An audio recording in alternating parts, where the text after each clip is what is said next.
Hello everybody, this is GamePro24X, and we're back again with another Oneechanbara video. Today we're going to be looking at the second game of the franchise, Oneechanbara 2. So just like the first game, the team that created the game is Tamsoft, and the publishers was D3.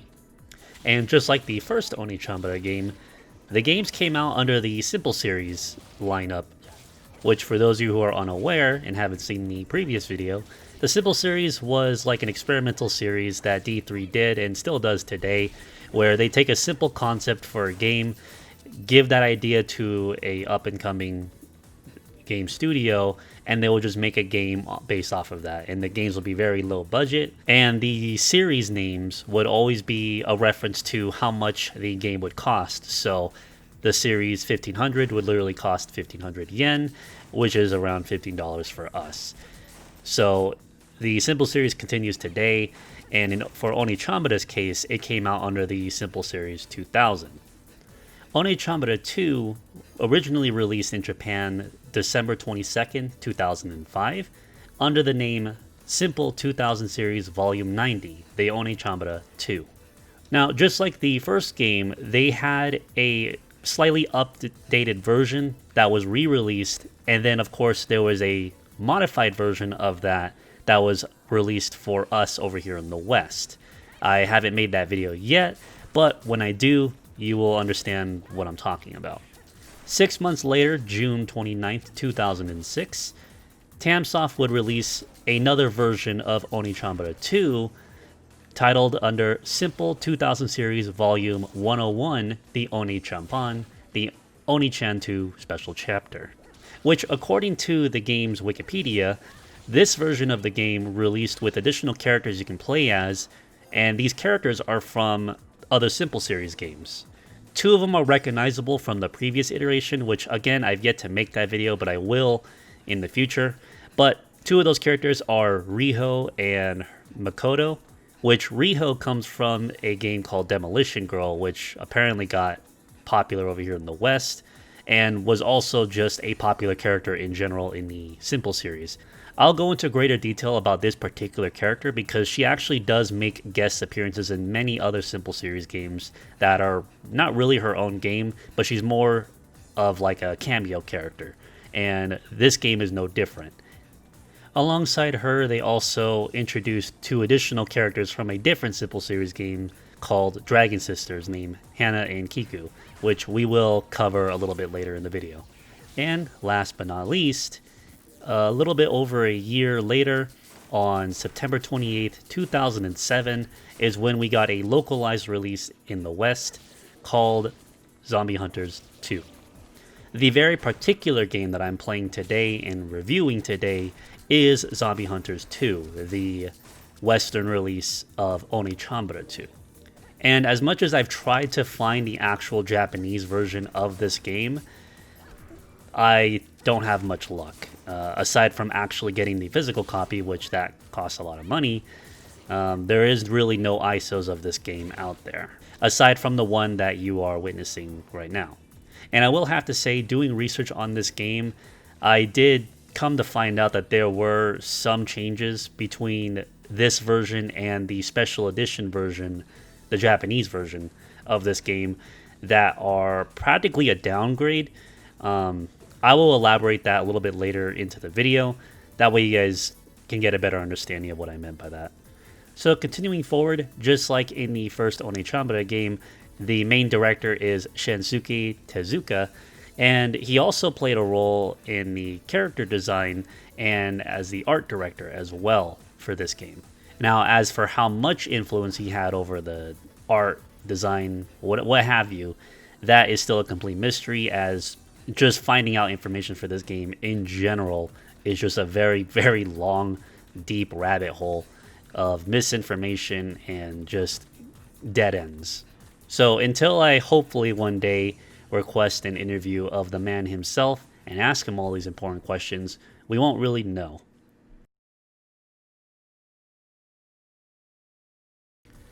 In Zombie Hunters 2, a lot of the issues I had in the previous game are practically remedied in this one.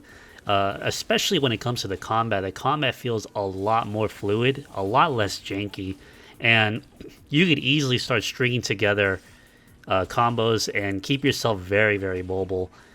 Whereas in the other game, you were kind of like locked in place, and you were just prone to getting like stun locked, along with a plethora of other things that just kind of make combat in general just really, really uncomfortable. And to be quite honest, even if you just barely start out in this game and you don't have anything, you don't have all the combos unlocked and whatnot, it still feels very, very satisfying going through it from start to finish because of the changes that they did when it comes to mobility in general.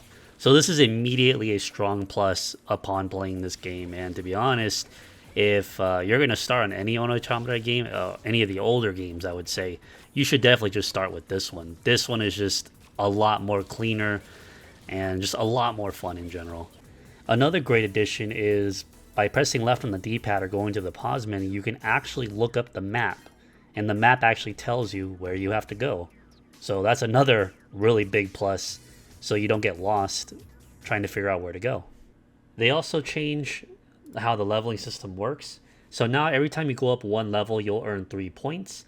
It takes a total of 12 points to complete one whole segment, and a total of 72 points to complete one entire stat bar, meaning for vitality, reach, and power, you will need 72 levels total to max out a character. They added a few new items to the game itself.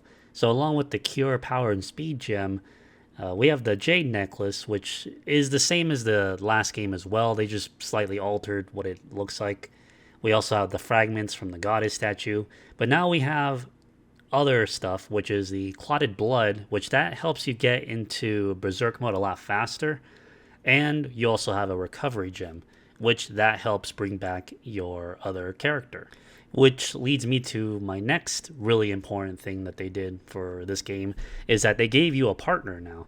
So whenever you take damage, you'll have a blue bar on your health, and when you switch out your teammate, it'll start regenerating that health. However, if you switch them back too early, whatever remaining blue health was there will now be gone. I really like this system because it opens up a lot of possibilities of experimentation when it comes to tagging out your teammates mid-combo and whatnot. And alongside that, you'll be able to at least regenerate some health and whatnot. So if you play it smart, you'll be able to actually prolong the lifespan of your characters.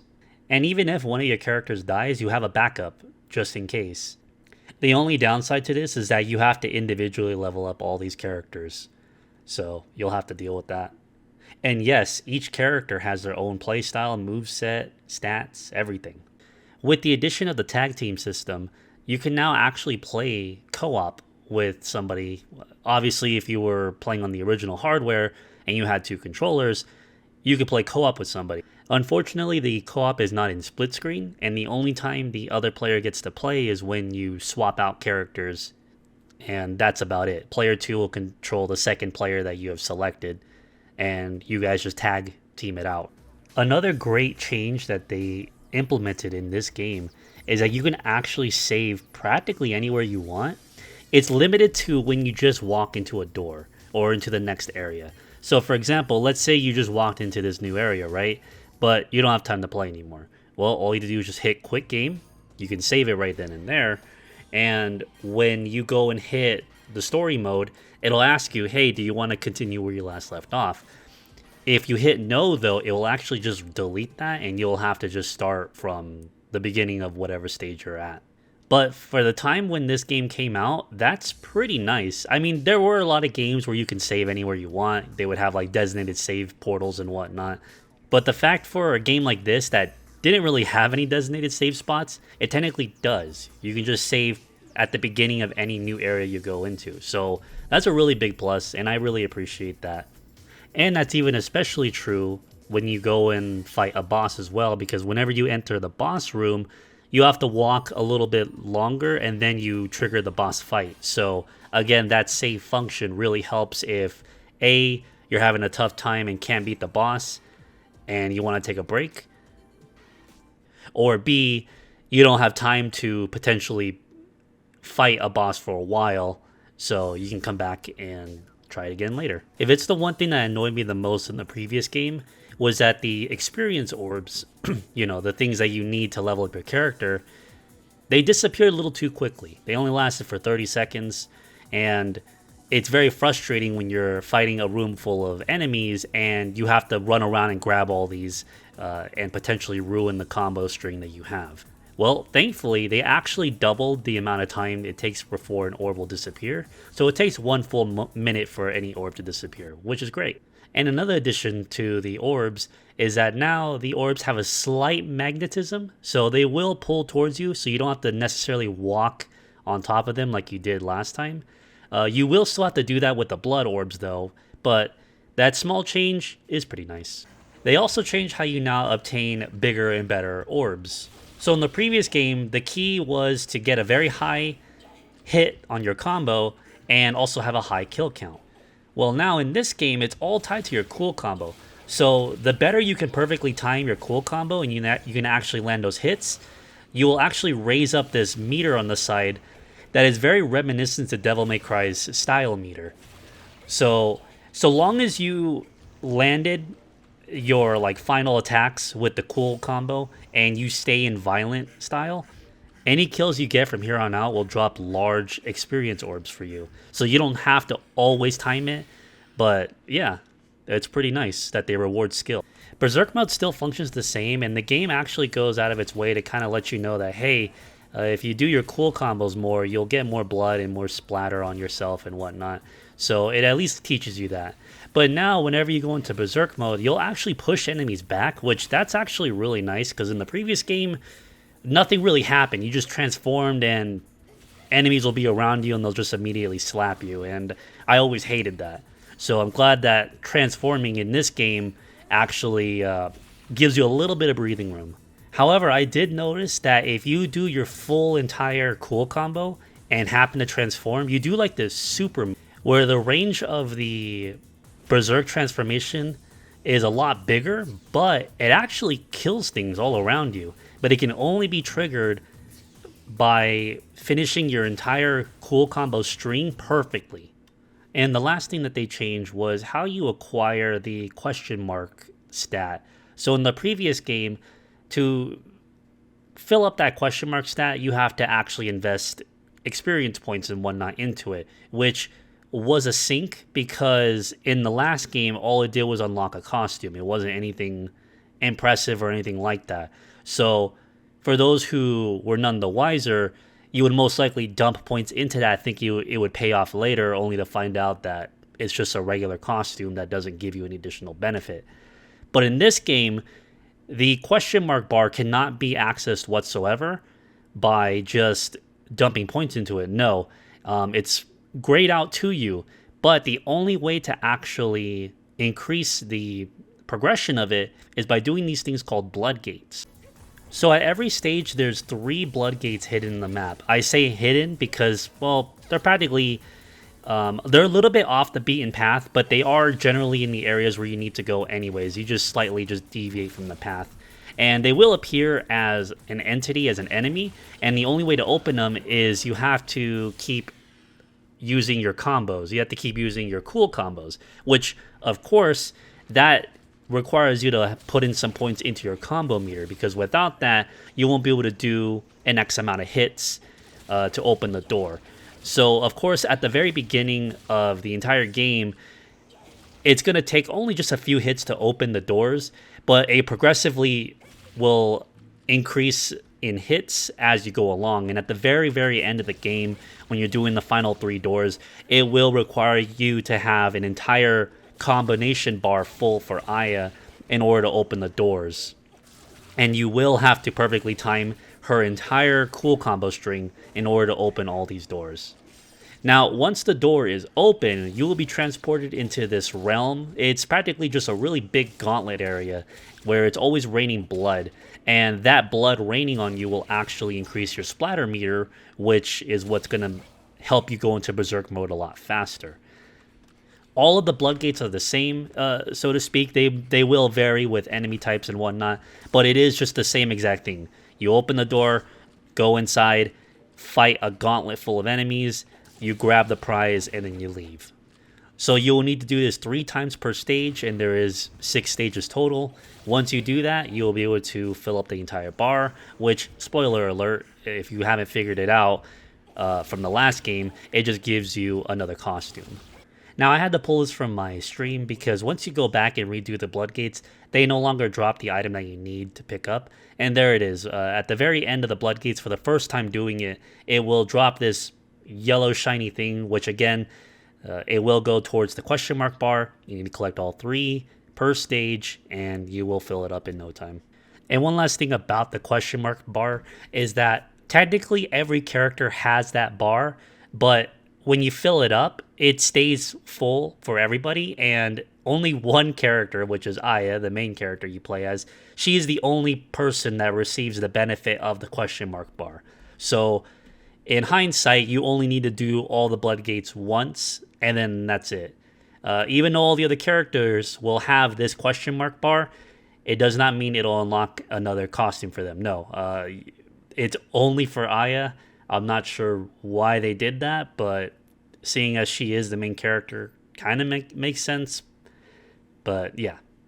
All right, well, now that we have fully covered all the changes and improvements that they have made for this game, let's go ahead and take a look at all the playable characters.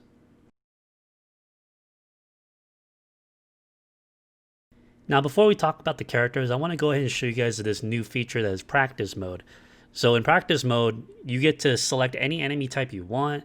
You can change, what kind of stats you have and what difficulty they are, along with if you want them to attack or just like stay still in place. And what's really nice about it is that you could use this to help train you to get used to your cool combos, and as it has a visual representation of the cool combo meter. So right there on the bottom there, where the light blue bar is, the light blue bar is where you're supposed to tap the attack button again in order to do the cool combo.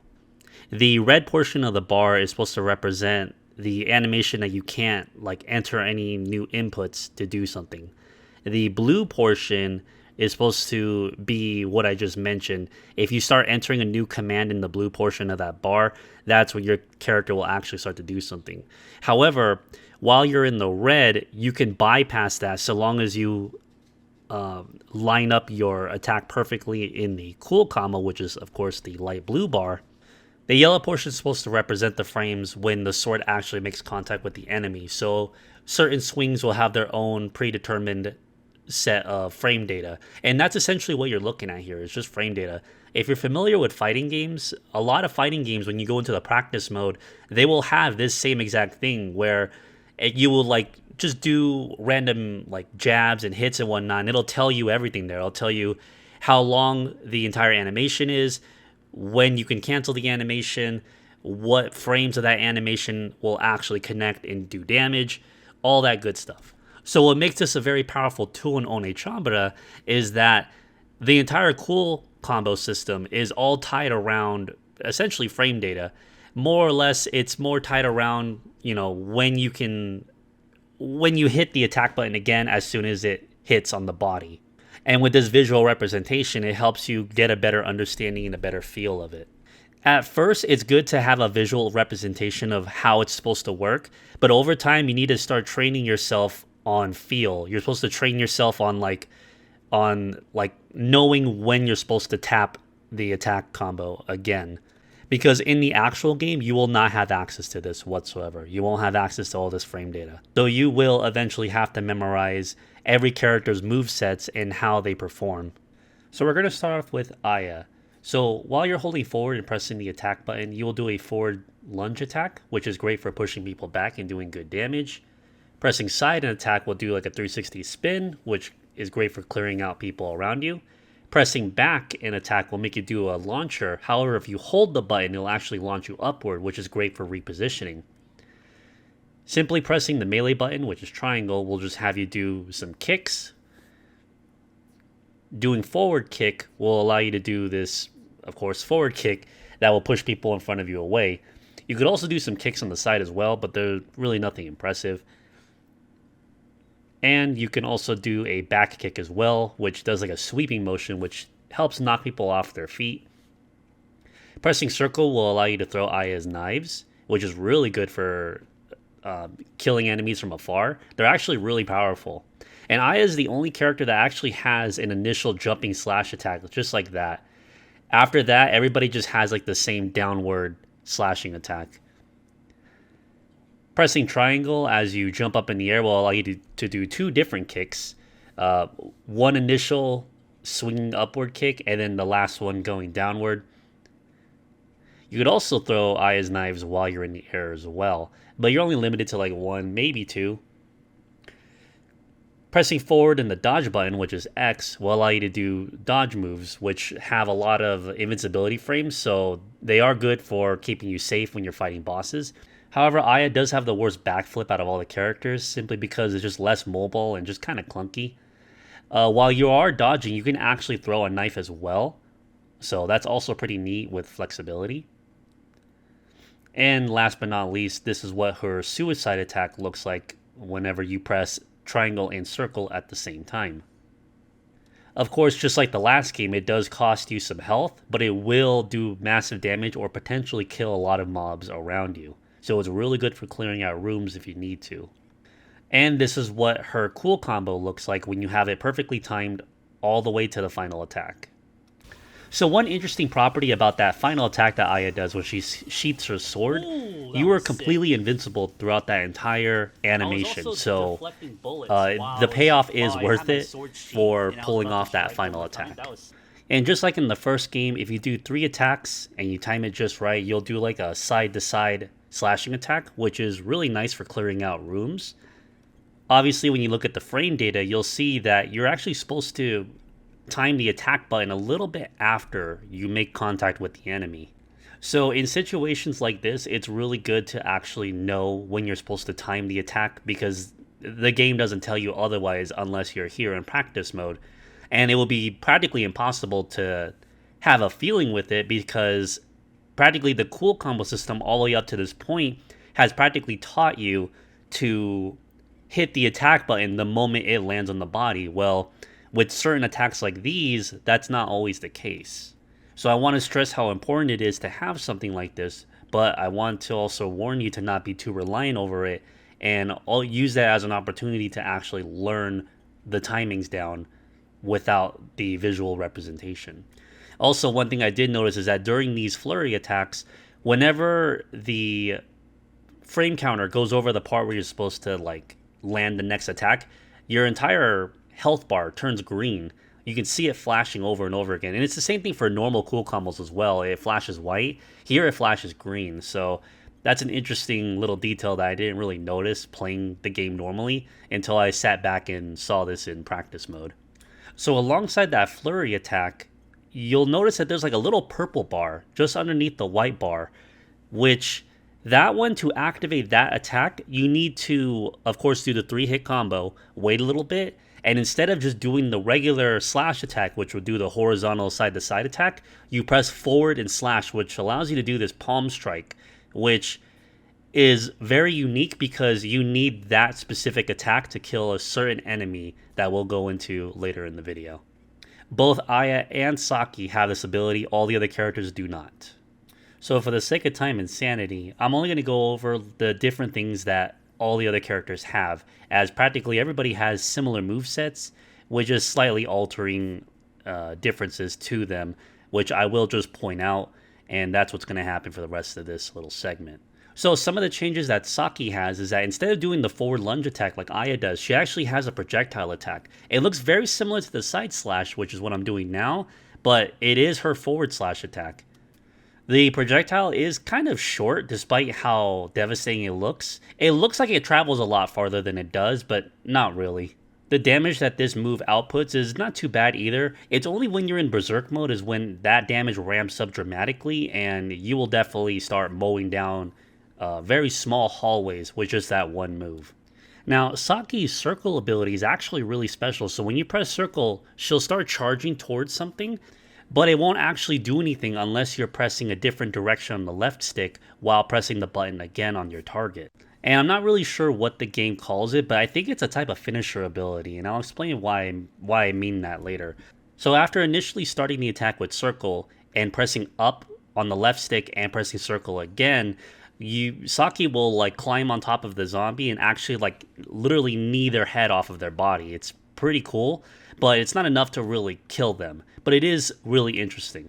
Pressing left or right on the left stick while pressing the circle button will allow Saki to rip off individual arms off of a zombie, which that's actually really powerful because the cop zombies make an appearance in this game as well. And the biggest problem with the cop zombie is that they have guns, and the only real way to disarm them is by chopping off that arm, which for the most part is just by chance. But with Saki though, you can make her rip off the arm that's carrying the gun, and there you go, that enemy is no longer a threat at long range. And finally, while holding back while pressing circle will allow Saki to kind of suplex the enemy, get behind them, and just kind of like rip them in half or squeeze them in half. It's pretty sick, and I kind of wish I found out about that while playing. I only discovered this while I was creating the movement segment of this video. So, yeah. Now, if you use this ability on smaller zombies, Saki would just literally swing her sword down and just insta-kill them. Does not matter what difficulty it is, this will kill that enemy type. So it's really, really powerful against them. And on certain bosses, she'll do this attack as well. It may not kill them, but you can kind of spam it on the boss. And the best part about this ability is that you have full invincibility frames during the entire animation. So not only can it potentially kill many zombies with just one attack, but you're also untouchable. You're unstoppable with it. So I can confidently say with this ability alone, Saki definitely works her way up to like the best characters in the game. Now obviously this isn't intentional, but if you can pull it off, you can actually pull off this like execution ability behind an enemy, which makes it look a lot cooler. But obviously, that's not how it originally is supposed to work. It's very difficult and inconsistent to try to pull off, but when it happens, it's definitely some extra style points for you.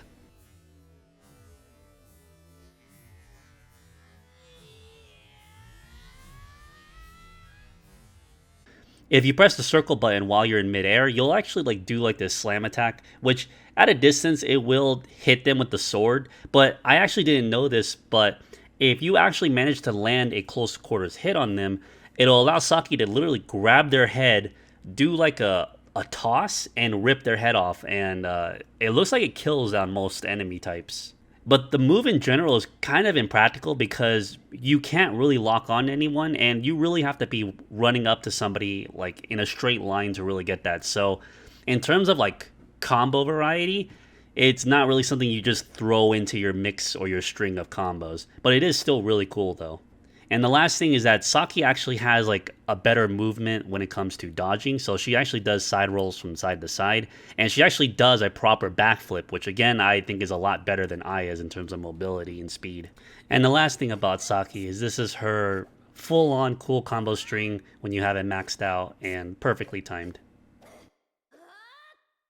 That final attack is a radial 360 attack, so it does like clear out people all around you. One of the new characters you get to play as is Reiko, and some of her unique actions are the forward lunging attack. So this one legitimately like pushes you forward, along with stabbing enemies in front of you, pushing them back, and so on and so forth. Reiko's circle button attack is pretty cool. It's a gun. It's pretty good with range, but the only problem with it is that it doesn't scale with power. So with Aya and Saki, when you increase their power stat, Aya's knives and Saki's projectile from her forward attack will actually become stronger. Reiko, unfortunately, if you increase her power stat, it does not apply to this, so it kind of makes this projectile a lot weaker than all the other characters in comparison. You could also do it midair as well, but yeah, the use is very limited. Her flurry attack is slapping. Yeah, you really can't make this shit up. She literally slaps the shit out of somebody. That's her flurry attack. A very short range though, so it again not very well compared to the other characters with their swords. Her suicide attack is actually pretty good because it actually legitimately lunges you forward, so you can catch some people at the very tail end of that attack, so that's nice.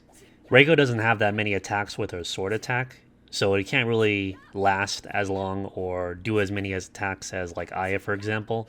But yeah. Oh, not to mention, it's also a lot more difficult to time her attack strings than the other characters. Now, there are more characters to dive into and cover. However, you have to unlock them all. So I feel it's going to be more appropriate to talk about those characters when we get to the unlocks section of the video.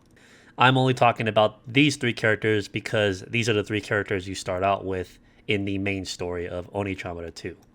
So without further ado, let's get into the actual story.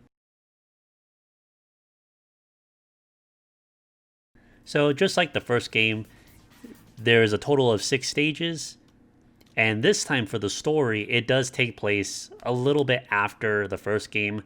It takes place like 2 months later. I'll leave the story up here on the screen, that way you guys can read everything, but there is no voiceover dubbing like it was in the first game, and that is one of the many things that was cut from this version, from the Japanese version, which I'll get to much later in the video. So after having that confrontation with Saki in the first game, Aya managed to not kill her. Apparently, she survived the fight in general. So Aya took Saki out from the cave, took her to the hospital, and throughout this entire time, she's been in a coma recovering. And then one day, all of a sudden, her condition changed. She started getting a fever, and she started talking in her sleep. And when they were transporting her to another hospital, that's when the ambulance mysteriously crashed and Saki's body was nowhere to be found. But coincidentally, another zombie outbreak was now starting to begin again, and now Aya has to go and find her sister. Now, of course, for the sake of time, I am going to be fast forwarding myself going through the entire mission, where you're supposed to go, and what you encounter along the journey. Now, when you begin this game for the very first time, you actually only start out with just one character. You don't have a partner with you, you just only play as Reiko. Which, obviously, for those who were playing the first game and whatnot, you're probably questioning yourself as to, like, well, who is this person? Why are we not playing as Aya?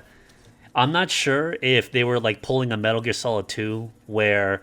Because she does kind of play like Aya for a bit. She does have one sword. She has a gun, but in some ways she is kind of like Aya. So I'm not sure if they were trying to like pull off that Metal Gear Solid moment with Raiden and Snake, but that's the kind of feeling that I got from it. However, I doubt the game was out during this time. So just like in the first game, you start out in the graveyard, which I'm not really sure why you do in this game, because the story never really necessitated that. Anyways, after you fight your way out of the graveyard, you can then go into the city, which the city looks a lot better. It's definitely a big improvement from the first game. Everything feels cleaner. The paths definitely lead you to other places, and it's not just total linearity. Like, there are some shortcuts you can take that'll take you to other parts of the map. So I appreciate that. However, in the first game, the level design philosophy was, hey, let's put the objective all the way on this side of the map and then put the next area they have to go on the opposite side of the map. A lot of that also reoccurs in this game, unfortunately, so that is another gripe that you will just have to deal with. But to be honest, though, it doesn't really feel as bad as the first game. So here we are, we're at the first boss of the game, and yes, at the end of every stage you will fight a boss just like in the first game. So our first boss is Saki. She definitely still fights just like how she did in the first game. So if you're already used to fighting her, then this will be no different. Now, obviously, I'm playing with a character with maxed out stats, so I'm able to beat her with just a few swings. But when you're just starting out, Saki is actually a pretty formidable challenge because you're technically fighting the final boss as your first boss in this game. And what sucks about that is that your character is completely unleveled at this point in time. So you're fighting a final boss without any preparation, so to speak. Alright, so stage 2, the Mysterious Beauty. So, following along in the story, Reiko beats Saki, and before she's able to strike Saki down, Aya comes into the picture and stops her. Reiko stops what she's doing and she explains to both Aya and Saki why she's there. Reiko apparently is a part of some organization that knows about Aya and Saki and their cursed bloodline, as they deem it, which according to her, this cursed bloodline is the reason why they go berserk whenever they have blood splattered all over them. On top of that, she's also investigating why there's another zombie outbreak.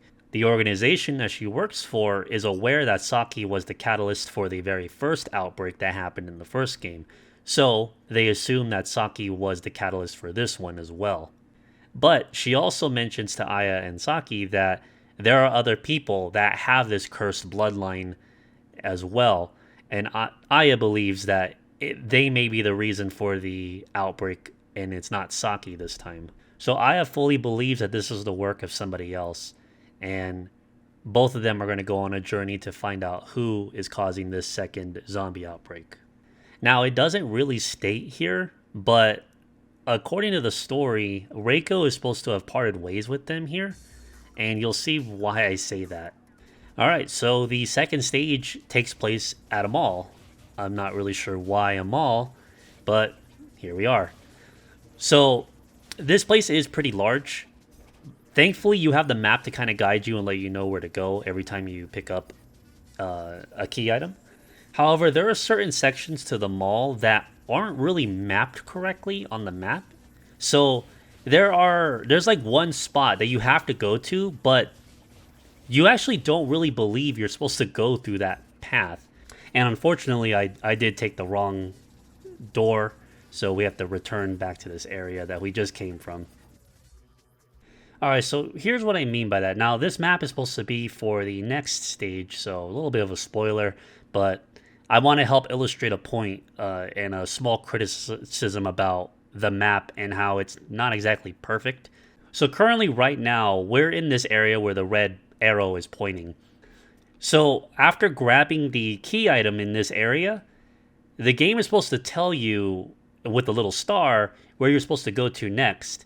However, the next area is not listed whatsoever, and you're supposed to go down this hallway that I have marked right here with the arrow as well. And this hallway is supposed to lead to the underground basement or underground parking lot, which is where you fight the next onslaught of zombies that you'll see in the video when I resume it, and you're supposed to then just continue from there. But the map isn't properly labeled, and it doesn't actually tell you how you even get to that basement at all. You actually have to do some trial and error if you're playing this for the first time, and hope you go through the right door that takes you to the right spot. So a little bit of a criticism, and this really only affects this stage, this mall. All the other stages are fine. So you make your way down to the underground parking garage, and that's where you fight, yet another gauntlet of zombies. Who'd have thought? And the good thing about this underground parking lot is that there's two different exits. So one exit will literally take you to like the other side of the map, and vice versa. So it's a good little shortcut, so you don't have to go all the way around. Now, to be quite honest, I don't really know why they have to go to a mall. I'm not sure why they have to go through this whatsoever. To me, it just doesn't really make sense. Why would you go to a mall to find or potentially find the person that you're really looking for? I'm not sure if they're just making a jab at like women's obsession of, shopping and whatnot. Maybe that's what it is. Just the developers being dumb. But I just kind of feel it's unnecessary to be here story-wise. Now, the boss for this stage is Reiko, well, without her helmet. So, yeah, Reiko as an actual boss is pretty fucking annoying because of her gun. Her gun, when you actually use it, is fucking shitty, but when you fight her as a boss, that gun is absolutely deadly. It'll stun lock you. She'll even juggle you mid-air with it. It's ridiculous. And I'm like, bro, how come I can't do this? How come I can't do this with the actual character? That's what I kind of hate about that, is that Reiko could definitely be something more interesting, but when you play as her, you really don't want to play with her anymore. Alright, Stage 3, the Madness of Vengeance. So when I said that I believe Reiko is supposed to have parted ways with Aya and Saki from the first mission, this is why. So according to the story, after we kill Reiko, another Reiko appears. And apparently the Reiko that we were fighting was a clone. Like, this is where, like, the story just starts to really not make sense to anyone if you just read this shit out loud. Obviously, you can sit here and read everything, but I'm just giving you the quick summary of it. So, this Reiko, the one that you're talking to, she tells us that they're not strong enough to defeat their real enemies and proposes that they fight together. And Aya's like, okay, sure. And then, out of nowhere, the story then mentions that Saki apparently had a seal on her and it's now weakening, which I had no prior knowledge of this whatsoever before this point in the story. So that's also nice. All right, so before we continue with this game, I just want to let you know that I don't believe we're missing anything. There is no prior cutscenes or dialogue before this moment or like at the end of every stage or whatever to thoroughly catch us up to the events that are currently unfolding right now. All right, so here's some like major plot points I've dotted out for you guys watching.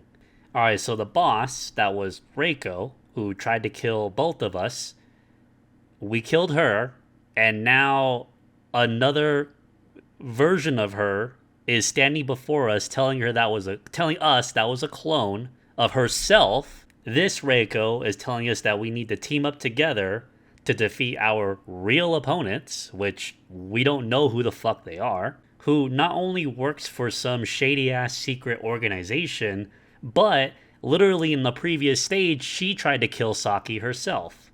And said person has knowledge of these clones and where they're coming from. And Aya doesn't question any of this shit and accepts her help because... And of course, apparently Saki had a seal on her, which I never fucking knew. It never told us. We had no information about that up until this point, and it's weakening. I'm sorry, I'm gonna have to call an emergency meeting on this shit. You have absolutely fucking zero reason to trust this person at all. How do we know you're not a clone? Are you a clone? How do you know about these clones? You literally tried to kill Saki last mission and we had to stop you from doing that. What are your actual intentions and why are you trying to help us? What in the fuck is this story? And Aya questions none of it. Absolutely none of these questions are relevant. None of these questions are important. We just accept her as a teammate and that's it. Surely this would not bite us in the ass later, right? I mean, it'd be one thing if Reiko came in and killed the clone while we were fighting her. That would at least give you some idea that maybe Reiko is not a part of whatever the clones are doing. But hey, what the fuck do I know, right? Alright, so after that very questionable partnership, you start off in the room where you fought the last boss. You have to clear it out, and then you get to continue forward with the mission. Once again, you just follow where the map tells you to go, and you actually do get to explore the second floor of this mall, which is pretty nice. So not only is there an upper level, a floor level, but there's also a basement as well. So this is a pretty large like map, so to speak, compared to the other one. Oh, and this level also features the Mudmen zombies that we fought from the first game. I'm going to go ahead and just show you guys what the models look like and stuff at the end of the video. I just want to conserve as much time when it comes to the story and just keep everything all nicely packaged. But the mud zombies can be killed either in berserk mode, just like in the first game, or if you do that palm pierce move that I showed you guys earlier with both Aya and Saki. Now, if you happen to be playing as Reiko, you can actually kill the zombies, the mudmen, with her gun. So at the very least, you're not screwed if you only end up having Reiko as your second partner and you don't have any other character available. So that's nice. But again, the gun is kind of weak and it does not scale with damage. Not to mention Reiko doesn't even go into berserk mode at all. So yeah, there really is no opportunity to get more power aside from using like a power gem. Oh, and that execution move that Saki does, where if you pull back on the stick, it makes her do a suplex and like squeezes them to death. that will actually kill the Mudman as well. And of course, when you do the Palm Pierce move on the Mudman, that's where you get the Blood Clot item, which gives you a lot of blood on your stain meter, which helps you go into Berserk a lot faster. So that's how you obtain it. You can't obtain it any other way. Now, for a lot of this run, I actually just spam that circle ability with Saki because it actually is a really good way to travel between destinations, as weird as it looks. But yeah. Oh, and as a quick reference, this is how the map should be laid out, but it's actually not laid out like this whatsoever. Alright, so our final destination is down here in the basement. We go through this door that's on the side. And oh, look who it is. It's Iron Thorny Ball and Iron Claw from the first game. Now, they actually do have names. I found that out in the credits sequence. The little one is Anzu, and the taller one is Sayaka. So, yeah, they actually have official names. And they still relatively fight just like how they did in the first game. It's just their moves are a little bit more detailed. And there you go. That is the end of Stage 3. Alright, so on to Stage 4, the Wandering Beast Zombie. Alright, so this is where we get a lot of exposition as to what the Cursed Blood is. And this is mostly coming from Reiko because this is all information coming from the organization that she works for. So as the story goes, apparently, long ago, there was a tribe of people who had this cursed blood. And one of the priests decided to kill all the virgins in the community, collect their blood to fill a coffin. He then took a priestess and with some dark magic bullshit was able to make her pregnant without intercourse. They specifically state that. He then submerged her in said coffin that is now full of the cursed virgin blood. And the name of this art was called the Alchemy of Blood, which the ritual winds up killing the mother, but the baby survives by feeding on the blood, and I'm going to assume the mother's body as well. And before the priest could unleash this ultimate power that's hidden within their blood, the leader of the tribe learned of this conspiracy and went to go kill the priest and his followers and such. Now, I don't know if this is like a localization error or if this is legitimately part of the story, because if you read it word by word, it says that the leader of the tribe learned of all this, went to go kill the priest, his followers, and everybody else in the tribe, including women and children.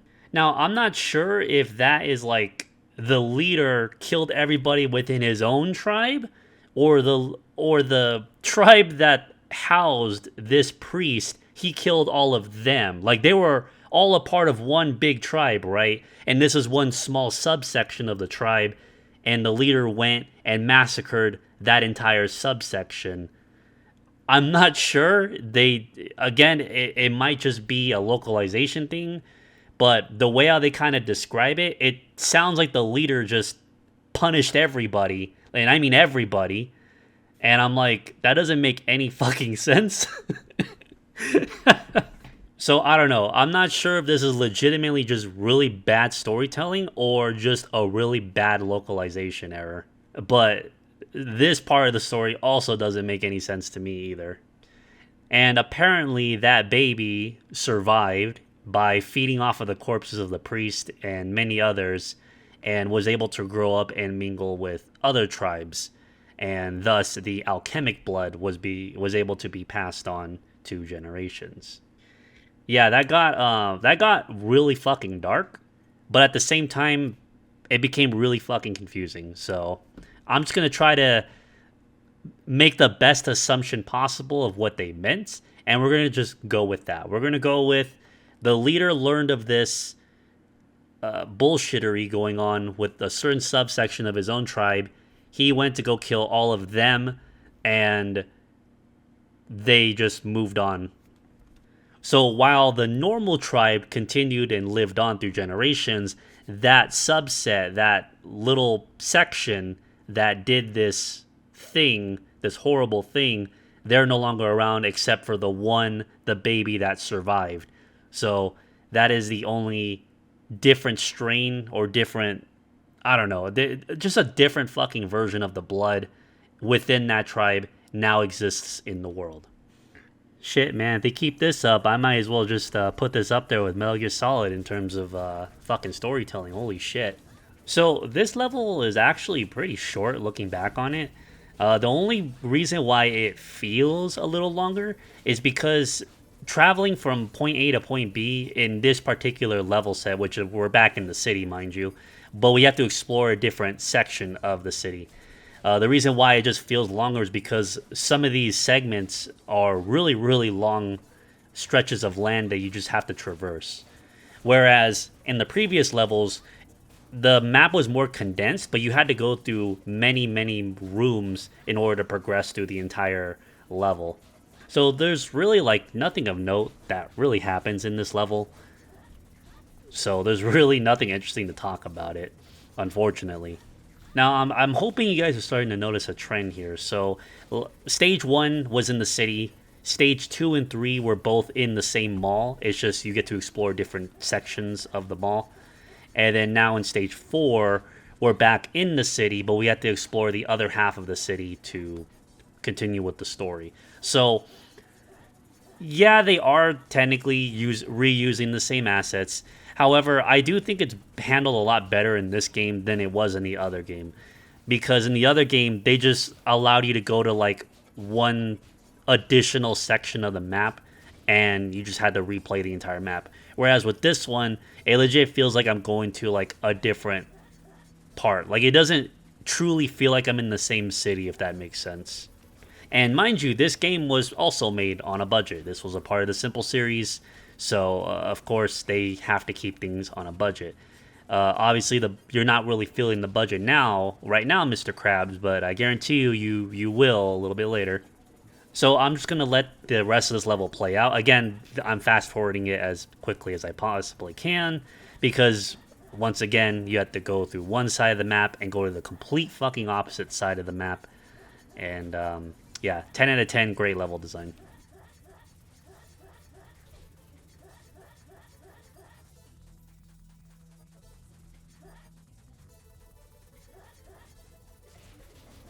Another thing I did kind of forget to mention is that the music is actually better. It's not like the best of the best music out there, but like, it definitely feels like a step up from the previous game. Uh, I'm not really sure why, but the music for this level is kind of lewd.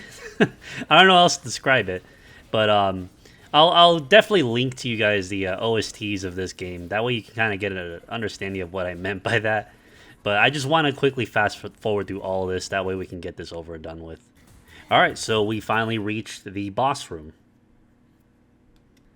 And the boss for stage 4 is a bear, an actual zombie bear, which I didn't expect whatsoever. So this bear is pretty simple. The only thing about him is that if you're like behind him, you have to watch out because he will do like this swipe that absolutely will hit you from behind him if you're really not paying attention. So he may look really big and clumsy, but he is actually pretty versatile. So this is a clip from my stream when I was streaming this game. Do not put your back against the wall with this bear because he will actually trap you in a corner and you will not be able to get out. You can't push him out. You can't do anything. You will be stuck there and he will fuck you up. I'm stuck in here. I'm stuck. This is not fair. Yo, this is not fair. Chat. That's not fair. Yo, the fucking bear was in my way. What the fuck? I got a clip. So yeah, be aware of that.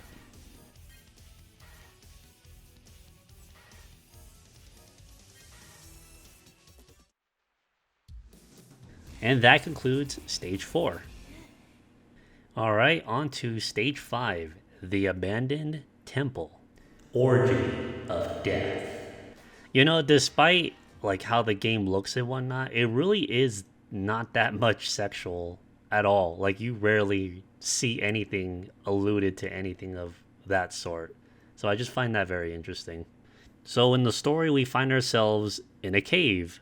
And while we're exploring this cave, a voice is calling out to Aya deep within her that says to kill Saki. I think that's what it's meaning, because it doesn't really explain who it is, but because in the first story, in the first game, that's kind of what happened. History is kind of repeating itself again. So Aya is practically reconfronting feelings that she had originally towards her sister at the beginning of this entire journey. The rest of the story, at least for this level, is just a lot of inner monologue. That's about it. However, again, I truly believe this is bad localization, because a lot of this just sounds like a bunch of fucking gibberish to me. Like, if you like kind of go down to the end here, it says, "In this world where death visits only as often as birth does, this cursed blood is trying to destroy this status quo. What could this blood possibly be seeking from me and my sister?" What status quo is that? Like, okay, people die and people are born. Well, is that the status quo?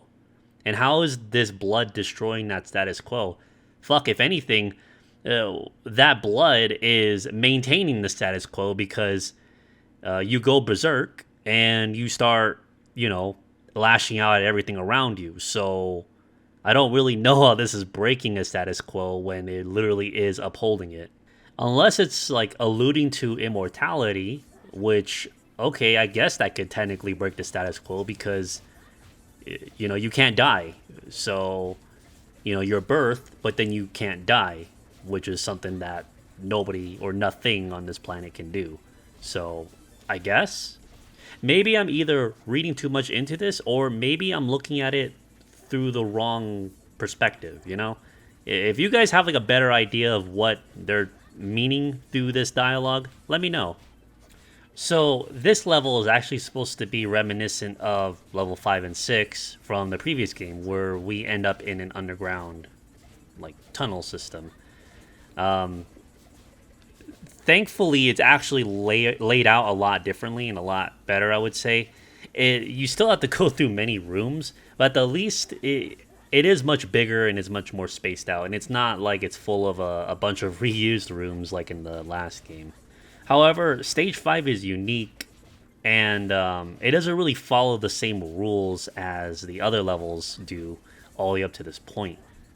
Because in this level, you technically fight two bosses, and you'll see who they are and what I meant by that in like a bit. But yeah, we're just going to go ahead and just speed through all this, get all this stuff done, and get through this level.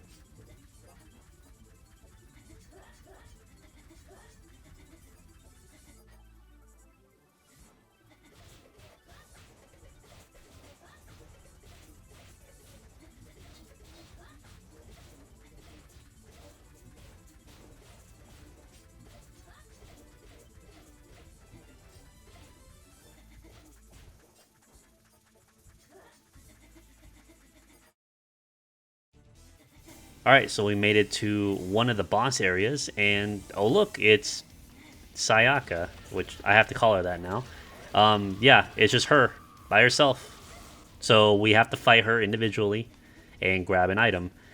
And can you guess what the other boss might be? You can take a long guess, but I'm sure you're going to be correct.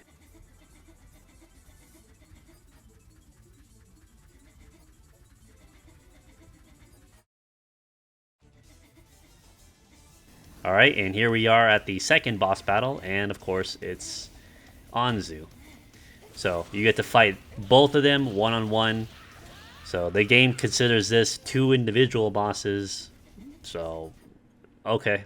This is technically your second time fighting them, period, in the entire game. So, yeah, starting to feel the budget now, Mr. Krabs. I hope you are. So in the final rooms, thankfully they're like right next to each other that you have to willfully go into and complete. It's just more gauntlets, which give you more key items to go through the next section.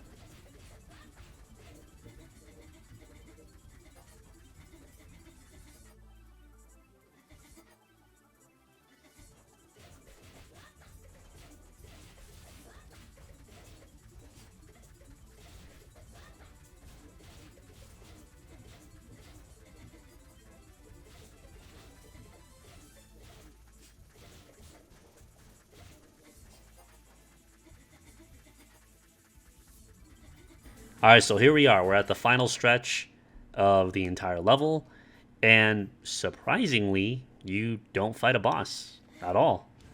Instead, you're just in this really big room, and you just fight yet another gauntlet of zombies. So, interesting design choice for their level, but it shakes things up. It really does, because you expect to always fight a boss at the end, which in this one, in this particular level, you don't. You instead fight the boss a little bit earlier.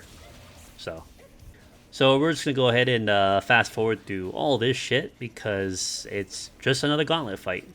So really nothing special.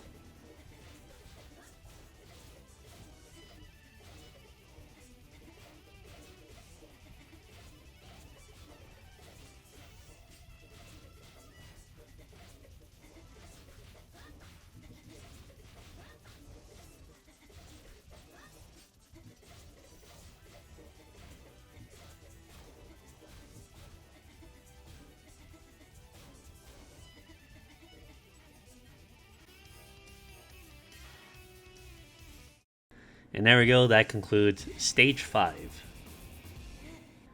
All right, on to stage 6, the abandoned temple, cycle of blood. All right, so the story once again is just more inner monologue from Aya, uh, just describing her experience and what she's feeling right now. And the more that they traverse this underground tunnel, the more like bloodlust that she feels coming from within her, an urge to destroy and kill Saki, just like she did in the first game. However, Aya kind of senses that something's not right compared to the first time she went through this. And that's about it. You're not really left with much else to really think or ponder about for the rest of this level.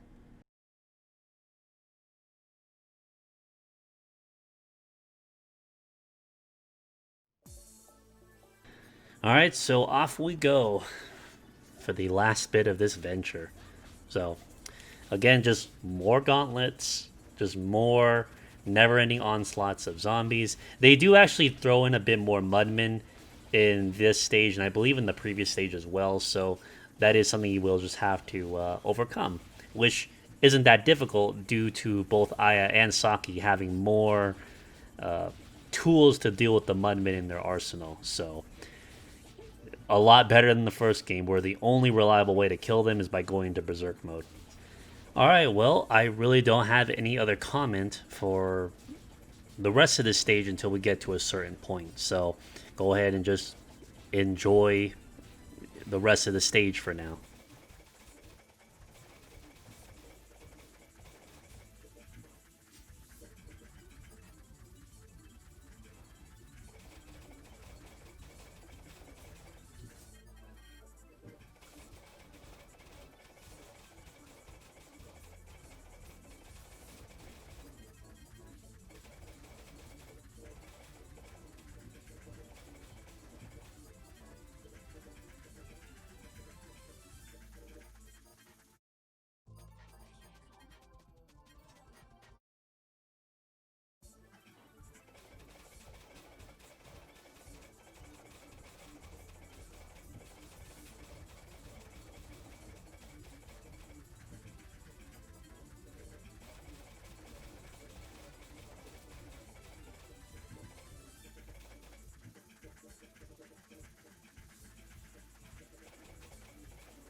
All right, so just like in the previous stage, we do end up fighting some bosses midway in the stage. So let's see. Here's our first boss lineup, and oh, what do you know? It's fucking Anzu and Sayaka for the third time already. Man, how many times do we gotta teach you this lesson? But oh well, you dispatch them and you're done. So I hope you're really starting to feel the budget now, Mr. Krabs, because now it starts to add on. It's gonna start to pile on you. And oh look, we have another boss battle, and guess who it is? It's the zombie bear. Of course, nothing says we're on a budget than reusing bosses.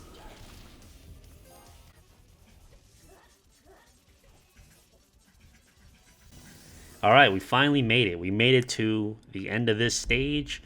Let's see what happens. So we're greeted to a very nice looking arena. So I'll let you enjoy this cutscene, if you want to even call it that. And, we'll finally find out who the big bad is and why they're doing this.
So, yeah, it turns out this person, Ava, was trying to make Aya and Saki fight each other and hoping that one of them dies and she'll come in and finish off the other.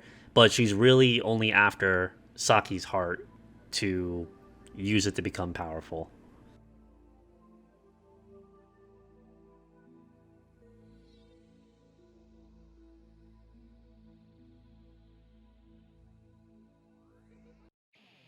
So her boss fight is actually pretty challenging.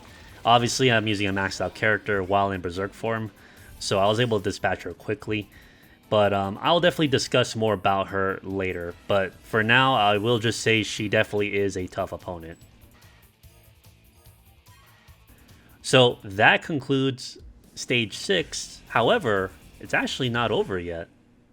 So now another cutscene starts to play, and we get some more exposition.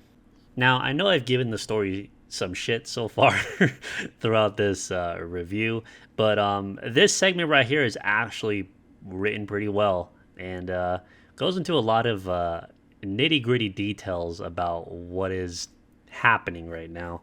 And the gist is that Reiko approaches the now dead Ava. She pulls out her gun, tries to shoot Aya. Saki jumps in front of the bullet, and she's hit by the bullet and is bleeding in Aya's arms. And Reiko ends up piercing Ava's chest and pulling out her heart, which that's pretty impressive. What the fuck? As she's holding out the heart, she splatters the blood from their heart all over herself, thus giving her the powers of, the cursed blood that Ava and Aya and Saki carry as well. And she's going to use it to destroy both of them to acquire their hearts as well to also become stronger. So yeah, go ahead and just read the remaining portion of this dialogue, and we will come right back to this.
All right, so it looks like we have a secret final stage destruction, the broken taboo.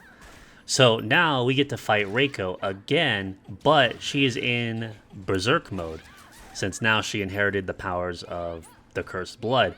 And boy oh boy, she is actually really tough for this fight. If you thought the previous boss was going to be a handful, and if you thought like normal Reiko was like kind of challenging, oh no, this definitely ramps up by a lot because this Reiko cannot be stunned at all.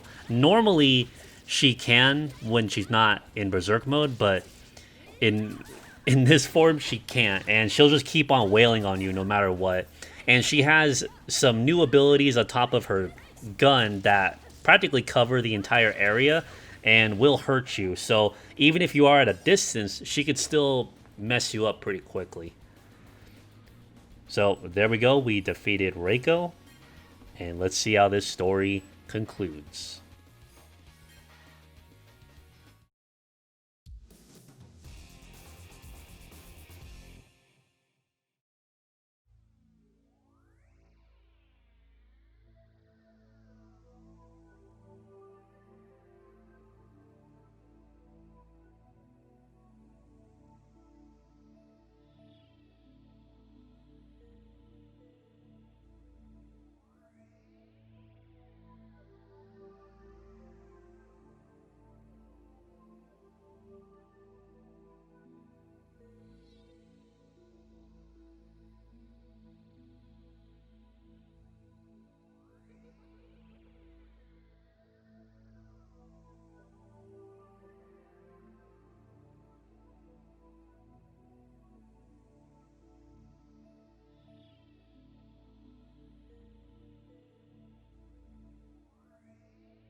Oh boy, that ending bit was like pretty brutal. Just flat out just cut off her head. Like, damn. Yeah, so who would have thought Reiko had ulterior motives and was very fucking shady? It's like you could have seen that coming, you know? So yeah, it just turns out that Reiko's organization that she works for is after Saki's blood for some reason. And well, we're never really given any explanation as to why, but it is a pretty interesting cliffhanger to leave off of for the next game. So here you go, this is the credit sequence. Go ahead and take a look at it, pause at whatever parts you feel is necessary for certain information. But yeah, that is it. That is the story of Oneechanbara 2. Definitely a lot more world building and such and character development, but aside from the confusing bits as well, it's not that bad, you know. Like the creators clearly have an idea of what they wanted to do with the story. I mean, here's the thing though: the first game, it was just like an offshoot. They just made this, and they didn't really expect anything more to come from that at all until it got suddenly popular. And now when they made a sequel to the game, they now actually have to structure more of a story around what the original one was about.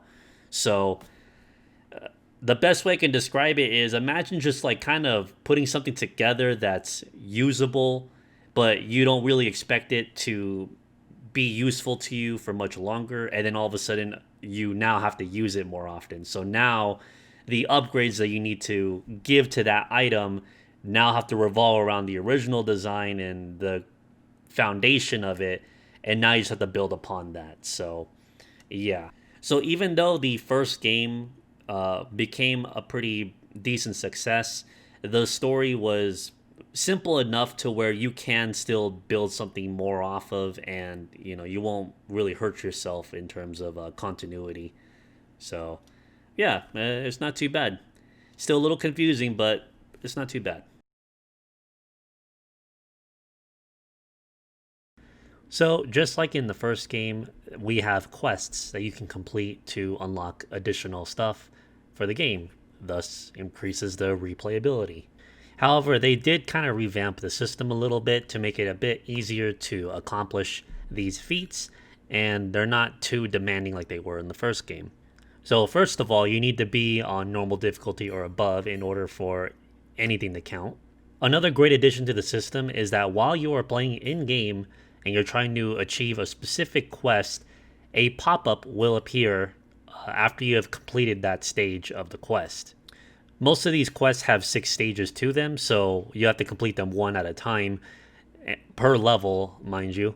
So, for example, Genocide, which requires you to kill a bunch of zombies, once you acquired that completion, you cannot get the others within that same game or that same level. So, for example, with Genocide, once you completed stage 1 of Genocide, you would have to leave the game, restart the level, do it all over again, and you'll complete stage 2 of it, and you can keep on going from there. In the last game, you had to have completed these challenges on specific levels, and I'm happy to announce that they removed that requirement. And like I mentioned a little earlier, you can complete all of these on specific levels if you want. You just have to keep on unlocking their prerequisite all the way up to the final one. Also, another note, once you get the pop up, you do not have to clear the entire level or finish it. You can just simply quit game. So, overall, just a massive improvement to the quest system. It's a lot easier to track, and it's just a lot less stressful like it was in the previous game. So, kudos to them on that. Now, then, without further ado, let's go ahead and go into detail as to what these challenges are. So, the first one, that is called Sassy Girl, it says master a high number of combos against zombies. This is actually a mistranslation. What it means is that in order to complete that challenge, you need to use the suicide attack multiple times in a stage. So you obviously have to have a lot of health, and you need to have a lot of cure gems and stuff on standby. So it's very easy to do. You just spam the attack and keep doing that until the quest pops. The next stage is Genocide, which that one is straightforward. You just gotta kill a bunch of zombies. Nothing more to it. Quest number 3 is Rogue. get covered by a large amount of impurities. So what this one means is when you collect blood, when you use cool combos to splatter blood all over you, when you use the blood clots from the Mudmen, all of this will raise the Berserk level, but you just need to keep essentially splattering blood all over yourself until the quest pops in the stage. That's practically it. Quest number 4 is Lunatic Libido. That one requires you to clear the level in Berserk mode. That's straightforward. Nothing really challenging about that. Quest number 5 is Seconds from Death. This one you have to complete the level with low health. And when the game says low health, you need to just go to a low enough point to where your entire character's avatar on the health meter is blinking red. So very easy to pull off. You just spam the suicide move until you're low enough health. And you could also you could switch your character to the one that's healthy with full health, kill the boss, and before the stage ends, switch back to the character that's on extreme low health. And there you go. You get the quest popped pretty easily. Quest number 6 is Bloody Sword. Clear the level with an extremely high sword damage. That's just more referring to the degradation on your sword. So, real easy to do.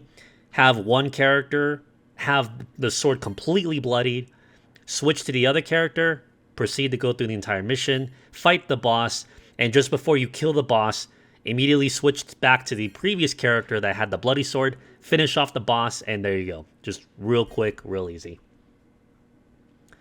Quest number 7 is the Beautiful Dancer of Death. Use the Lusty Madness move until it stops. So, do you remember that flurry attack I mentioned earlier that every character has? The game classifies that as Lusty Madness, or that's what they call that ability.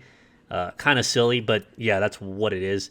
So, you need to just essentially keep using that ability all the way up until it naturally finishes.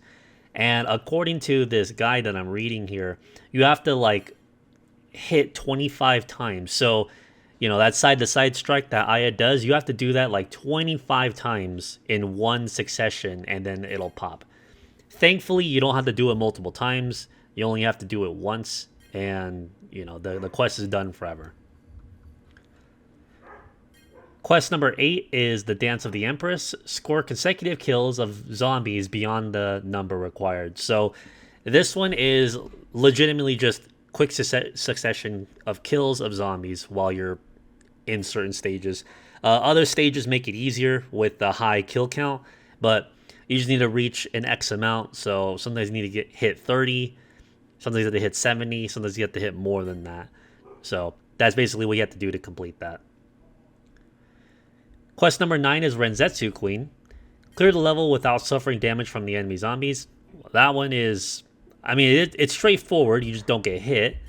But good luck with that. Obviously, you can use characters like Aya with her knives, and you can just spam them and not ever have to get near anybody.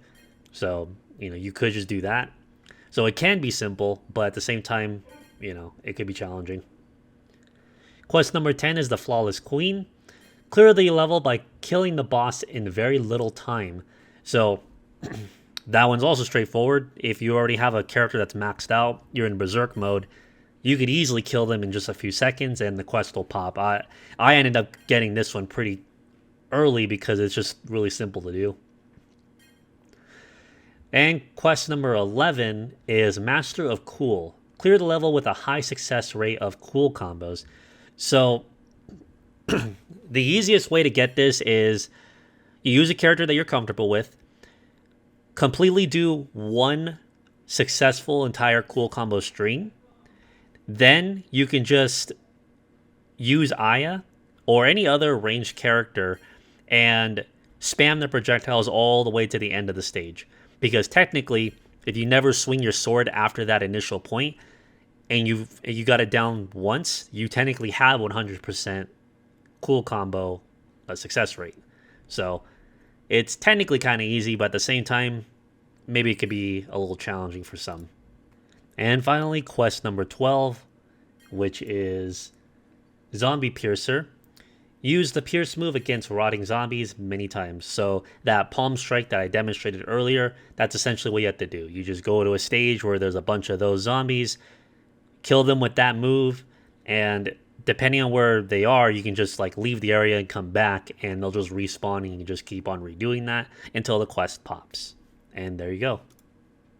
Now, the rewards you get from these quests after completing majority or even all of them is costumes, and for certain characters, you will just unlock the characters. So we're going to go ahead and now reveal all the additional characters you can unlock and play in the game, and then of course show off their outfits that you unlock via the quests. So there is a grand total of 8 playable characters in this game, which is pretty astounding for the time. So one of the characters you unlock right off the bat after beating the game initially with Aya and Saki. This one is Riho, and even though she does not have very many attacks for her sword attack, she does make it up by having a lot of stun locking potential for mobs and even bosses too. She has a unique forward melee attack, which is like this double kick, which is kind of cool. Her circle attack is this. I'm not sure what it's called, but I guess she poses and it hurts people around her. It's very silly and out there, but it is pretty strong, as it does attack everybody in the 360 cone, so you could hit everybody around you no problem. And the weird thing about Rio's combination stat is that when you increase it, it actually does not increase how many sword swings she does, but it actually increases how many attacks her circle attack does. So at first you just have the initial pose and that's it. It's not until you unlock the rest is when you can do that entire combo that you see here. And yes, this is, for Riho's story, the legitimate way to kill Mudmen. So yeah. Her flurry attack is, I shit you not, but a titty slap. I mean, look at this. Like, listen to the sounds that happens when you do this attack. What makes this attack a lot more sillier is that it ends with like a really big pelvic thrust, and it just looks very silly seeing her do that and killing everything all around her. Its one weakness though is that it has very short range, so it is among like one of the worst in terms of range, but she has a lot of stun locking potential. So like I said earlier, even though she doesn't have many combo potential, all of her attacks like practically stun bosses infinitely.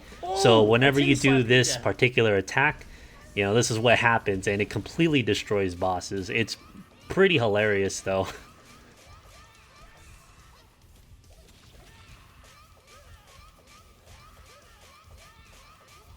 You guys, chat, I titty slapped the boss.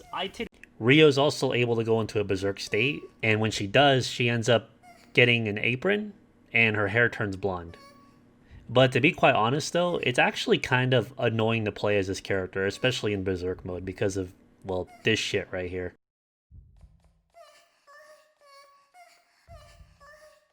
Oh, did you not hear that? Oh, hold on, let me fix that for you. Yeah, I legit contemplating on just muting the game whenever I played with this particular character. And last thing, this is what her suicide attack is. It's her ass. That's it. So alongside Riho, we also unlock her sister, Makoto. And just like Riho, where they lack in combo potential, they make up for with stun power and power in general. So Makoto has a standard 3-hit attack as well, which can go up to 4 with the cool combo.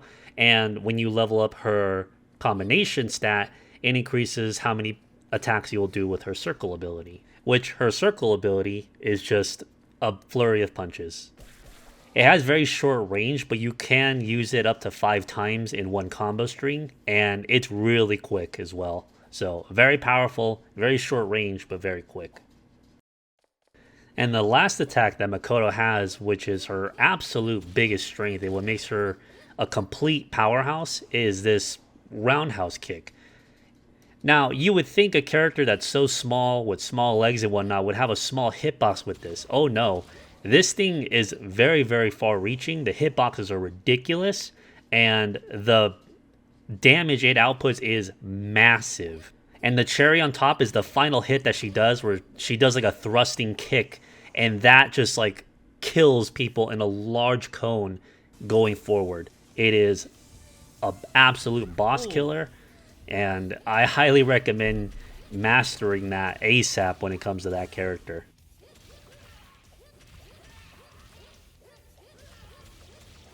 Cannot dodge these kicks. God, that was amazing. And finally, this is her suicide attack. It's just an uppercut, just straightforward. Makoto also can go into berserk mode with blonde hair, and just like Big Sister, she's just as annoying. The next character you unlock is the boss herself, Ava, which you get her by completing Aya and Saki's story in hard mode. She also doesn't have very many attacks in her normal attack string, but her sword extends and it's able to cover a very large area with no problem at all.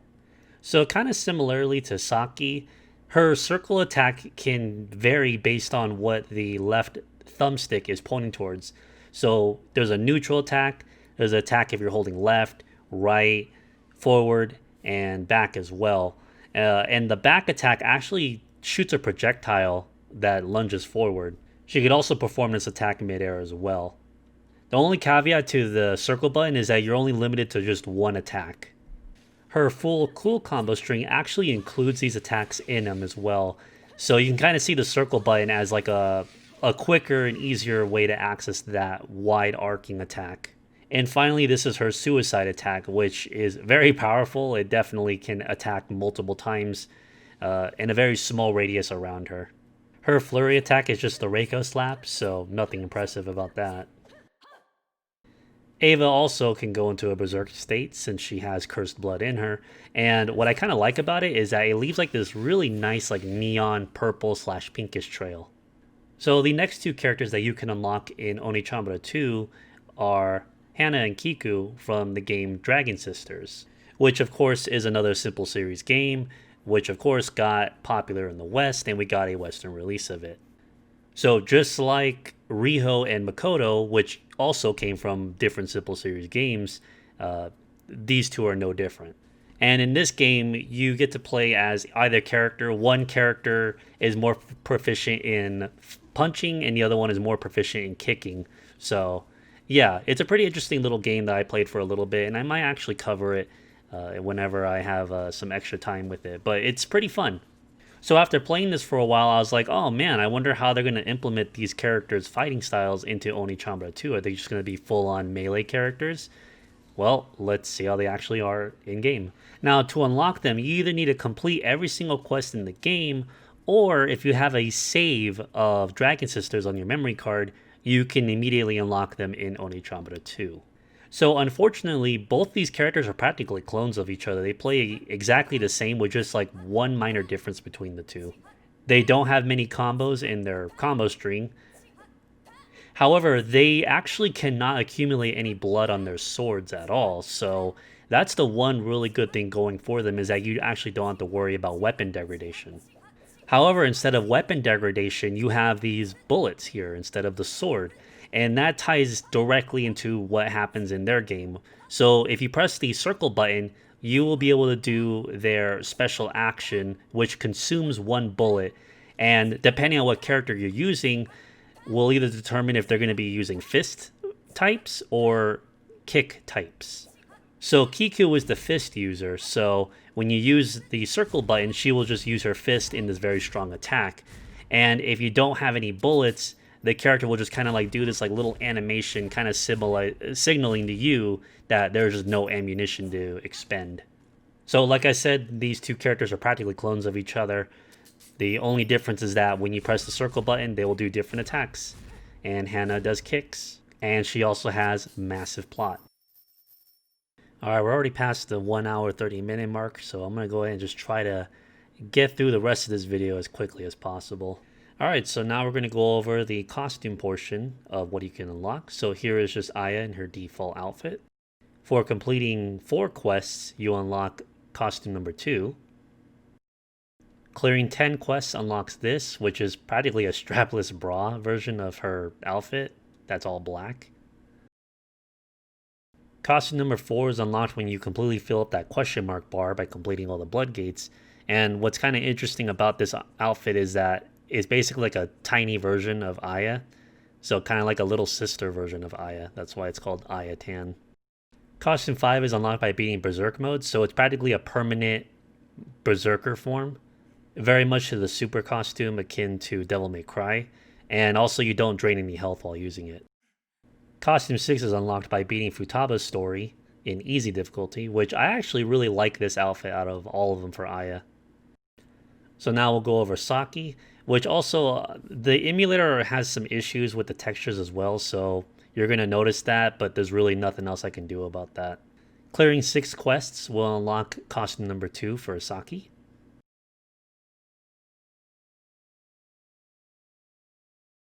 Completing all quests will unlock this like tsundere Asuka looking outfit for Saki.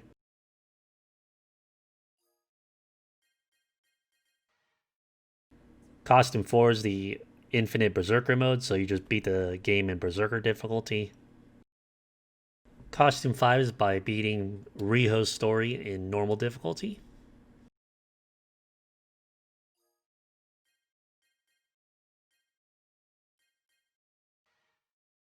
And there's no picture for costume 6 because this one's a secret costume. All you do is hit start when selecting Saki and you get her classic school uniform from the first game. Alright, now on to Reiko. She only has 2 additional costumes, so really not a whole lot to see when it comes to her. Costume 2 is unlocked by completing 6 quests.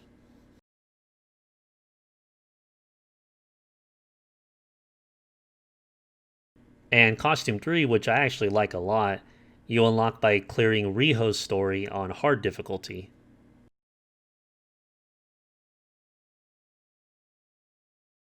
Ava only has 1 additional costume, but yeah, to get regular Ava, you gotta beat the normal story with Aya on hard difficulty.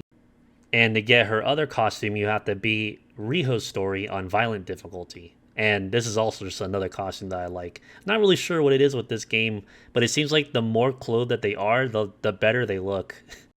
Up next is Riho. She only has 1 additional costume, so again, you unlock Riho by just beating the normal game with Aya. And her second costume was unlocked by beating her story in Berserk difficulty. Makoto is the same way as well. You unlock her alternate costume by beating Berserk difficulty. So you'll get both costumes when you do that on their story mode.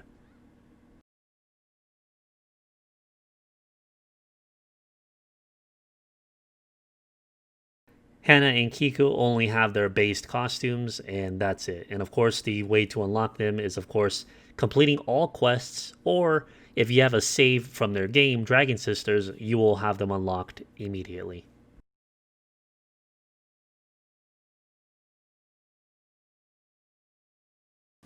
And finally, you can also check all the stuff that you've earned with the whole unlockables and stuff. And what's actually interesting is that you can actually reset specific stats on each character when you're at the start screen. This little menu box here will actually tell you what sequence of buttons you have to press to reset certain stats if you feel like playing the game all over again without having to actually play it all over again. So this is a pretty interesting feature to just reset everything and just try beating the game on a hard difficulty with like no stats or anything like that. And finally, you also get extra wallpapers in the background by hitting L2 or R2. You get 1 wallpaper for completing a quest, you get another wallpaper for completing 2 quests, and you get the 3rd wallpaper for completing Aya and Saki's story on violent difficulty. So thanks to practice mode, we can actually take a look at all of the zombie models without any fear of dying. So here is the zombie cop, the normal one, and then they have like a bigger, more swole version of the zombie cop. The Andre the Giant zombies actually got a little bit of an upgrade in terms of quality. Again, the first and the second game were both on PS2, so they definitely did revamp some of the models. The Mudmen definitely got the biggest, most drastic overhaul. In the first game, they just kind of look like walking like scarecrows, where in this game, they're more defined. Like, they're actually a lot more unique looking than any other zombie, so I really like the design of the Mudmen. And again, when I first played the first game, I was so used to this version of the Mudmen, I was confused as to what the hell those enemy types were in the first game. In the previous game, I didn't really know what the enemy type was called for this one. I just called them a dog zombie. In this game, they're just called animal zombies. And they're actually monkeys. If you listen to their attacks, yeah, it's a monkey zombie. So that's interesting. So this is one of the new enemies. The game just classifies them as the bird zombie, so really nothing too unique about that. The other brand new zombie is called the ribcage zombie, and if you look at it closely, you could see why it's called that. But this is probably the most interesting design out of all of them, to be honest, because it crawls like a spider using its ribs. However, if you use Saki, you can just insta-kill it.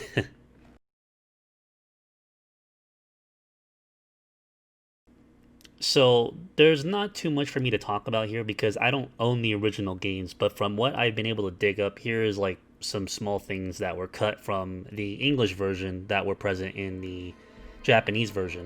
For starters, we don't get this opening cinematic before we see the main menu.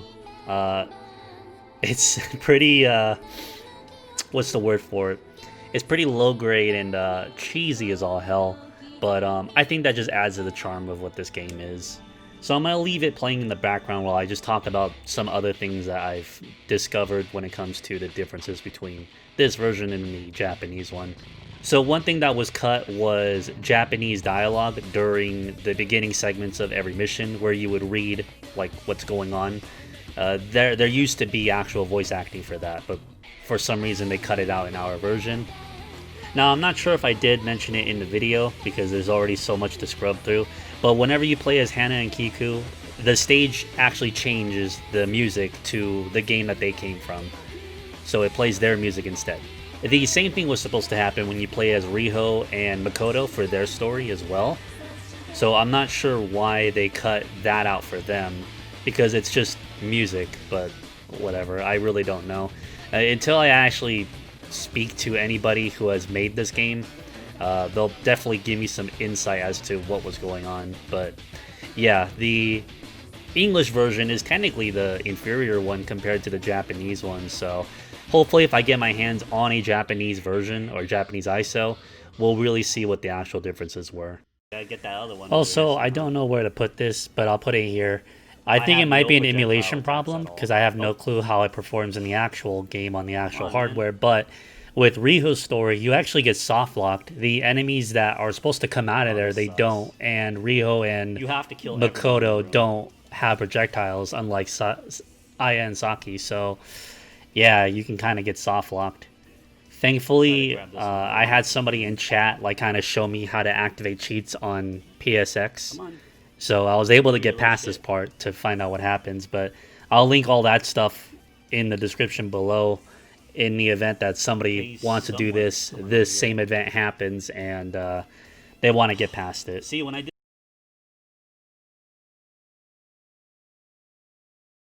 Well, that about concludes everything you need to know when it comes to Oneechanbara 2. And I do have to say, after playing it for a while and making all these detailed videos about it, it definitely is a huge improvement from the very first game. Once again, if I was to ever recommend the original games to anybody, I would definitely tell them to start with this one, with number 2. All the improvements are just very well thought out, ironed out, and there's a lot of fun to be had in this game compared to the first one. Now, clearly, I have yet to play all of the older games, but this one is just very strong. I was excited playing this game from start to finish, and that says a lot. The other game, at some portions I did have to kind of force myself to play it, but in this game, I definitely just enjoyed my time all the way through. And that to me is a mark of a pretty good game. This game also has a lot of replayability to it as well, because with the additional characters that you unlock, they do have their own story arcs that you get to experience. So it's not like you're just playing as a reskinned character or whatnot. You actually have something to look forward to when it comes to playing as these additional characters. The only people that do not have their own arcs is Reiko and Ava. Now, I really wanted to just like show you guys what the entire character arc is for Riho and Makoto, along with the Dragon Sisters, but to be honest, this video is already long enough as it is, so I'll just give you some cliff notes as to what their stories were. Riho and Makoto are supposedly like movie stars, so they were shooting a movie set, and that's when the zombie outbreak broke out, and Riho and Makoto go through this same adventure, and at the very end, it gets very weird and confusing, and it later just is revealed out of nowhere that, oh, hey, this was all a movie set. And I was like, what?